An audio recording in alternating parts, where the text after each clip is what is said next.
In the annals of warfare, few military machines inspire as much awe and legend as the Panzer IV, despite being overshadowed by its larger and more famous cousin, the Tiger tank. The Panzer IV was the backbone of Germany's armored forces during World War II. Astonishingly, it was produced in more variants than any other tank in the Wehrmacht, accounting for more than 8,500 units by war's end. Against all odds, it outlasted its intended successor, the Panther tank, and continued to roll into battlefields from the scorching deserts of North Africa to the frozen landscapes of the Eastern Front. How did this medium tank forge its legend on the battlefields of one of history's most brutal conflicts? The story of the Panzer IV begins in the 1930s amid Germany's rearmament under Adolf Hitler. Initially conceived as an infantry support tank, the Panzer IV was designed to complement the lighter and faster Panzer III, which was tasked with engaging other tanks. Under the guidance of Heinz Guderian, one of the principal architects of German armored warfare doctrine, both vehicles were meant to work in tandem to achieve the Blitzkrieg concept.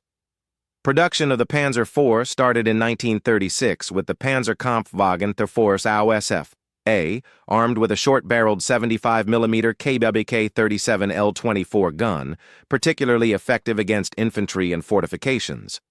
Its armor was relatively light, with the AOSF, a variant having just 15mm of steel plating, but through continuous upgrades, subsequent versions would see this increase, dramatically enhancing its battlefield survivability. On September 1, 1939, Germany invaded Poland, the conflict that would ignite World War II. During this campaign, the Panzer IV was used in its intended role, supporting infantry and tackling strong points. However, as the war progressed, the German military quickly realized that tank-on-tank battles were becoming more frequent.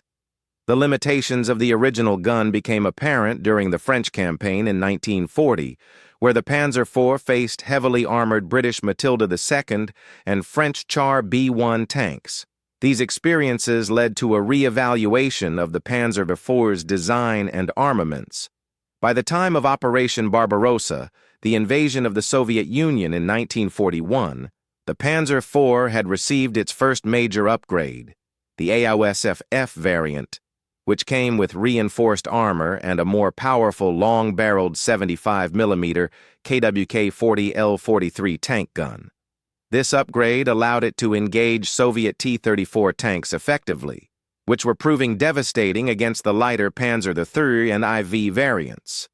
The new long-barreled gun increased the Panzer IV's combat range and penetration capabilities, transforming its battlefield role from a support tank to a formidable opponent in direct tank confrontations.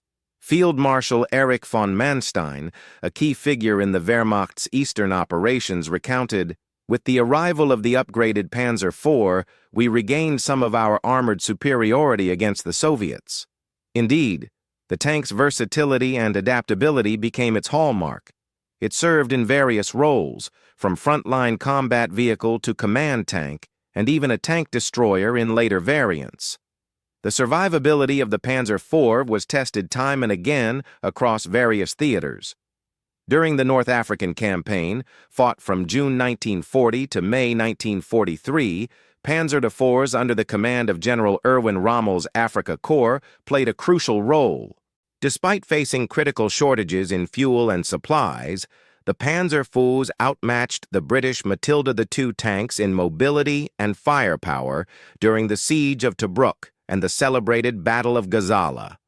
Rommel reportedly lauded the Panzer IV as the most reliable and formidable of our armored fighting vehicles. The Battle of Kursk in July 1943 marked one of the largest armored engagements in history, and the Panzer IV was a key participant. Known as Operation Citadel, the German forces aimed to pinch off a large Soviet Bulge centered on the city of Kursk. Panzer divisions, equipped with the Panzer IV AOSF, G and H variants, which had further enhanced frontal armor up to 80mm, engaged in brutal tank battles with Soviet armored forces, including the widely respected T-34-76 and KV-1 tanks. Lieutenant Otto Carius, a veteran tank commander, recalled, "Kursk was hell on earth, a trial by fire for man and machine alike." Although the Germans inflicted considerable damage, the sheer number of Soviet reinforcements, coupled with extensive minefields and defensive fortifications, eventually led to a withdrawal and marked a turning point against the Wehrmacht's offensive capabilities. Despite technological advancements seen with subsequent German tanks, such as the Tiger and Panther, production of the Panzer IV continued unabated. Given its reliability and accumulated technological upgrades, it was considered too valuable to cease production. Variants such as the Panzer IV AOSF J, the final production model, showed refinements intended to simplify production and conserve resources, reflecting the worsening industrial and logistical circumstances facing Germany in 1944-45. As Allied forces pushed into occupied Europe after the successful D-Day landings on June 6, 1944, Panzer IVs remained an essential component of Germany's defensive strategy. The Battle of the Bulge in December 1944, Germany's last major offensive on the Western Front, featured numerous Panzer IVs. In freezing conditions and facing supply shortages, German armored units, including Panzer IVs from the 2nd Panzer Division, attempted a breakthrough in the Ardennes forest.